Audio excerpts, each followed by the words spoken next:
Peuple du monde libre, nous sommes Anonymous. En date du 5 mai 2015, l'Assemblée nationale vient de voter une loi pour notre sécurité. Celle-ci autorise la mise en place d'une surveillance de masse de votre téléphone, de votre navigation Internet et l'interception de vos mails. Cette loi prévoit également la mise en place d'un nouveau système qui collecterait des données automatiques appelées algorithmes, destinées à révéler une menace terroriste par une suite de comportements sur Internet, comme des mots-clés tapés ou des sites consultés. Elle autorise également l'usage de l'IncyCatcher. Cet outil, en imitant le fonctionnement d'un relais de téléphonie mobile, intercepte dans un périmètre donné toutes les communications. Il suffira de savoir qu'une cible est dans un certain périmètre pour s'assurer que toutes ces communications soient interceptées à son insu, quelle que soit la ligne qu'elle utilise. La commission des lois encadre son usage, en obligeant les agents à tracer exactement leur utilisation. Mais l'appareil espion ratisse large et peut capter tous les téléphones qui se trouvent dans son périmètre, pas seulement celui visé par l'enquête.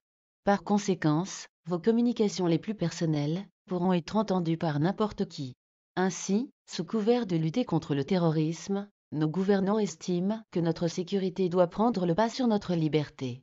Il y a quelque temps de cela, Anonymous s'était mobilisé contre les projets ACTA et PIPA, qui avaient fini par être mis de côté. Aujourd'hui, la loi du renseignement est tout simplement un ACTA déguisé. Nous, Anonymous, condamnons fermement et sans équivoque cette loi, qui met en péril notre liberté sur Internet, et même dans notre vie privée. Un peuple prêt à sacrifier un peu de liberté pour un peu de sécurité, ne mérite ni l'une, ni l'autre, et finit par perdre les deux. Benjamin Franklin. Sachez que le combat continue, d'autant plus que des pays comme la Bulgarie, les Pays-Bas ou la Slovaquie ont annulé cette loi jugée trop liberticide. En France, une trentaine d'opposants condamnent également cette loi.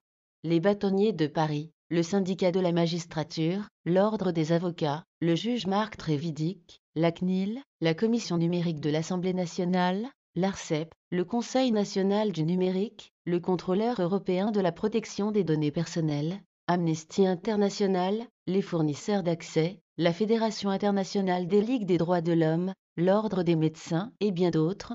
Dans un pays symbole de liberté, il n'est pas tolérable que ce genre de loi soit adopté. Nous sommes Anonymous, nous sommes Légion, nous n'oublions pas, nous ne pardonnons pas, redoutez-nous.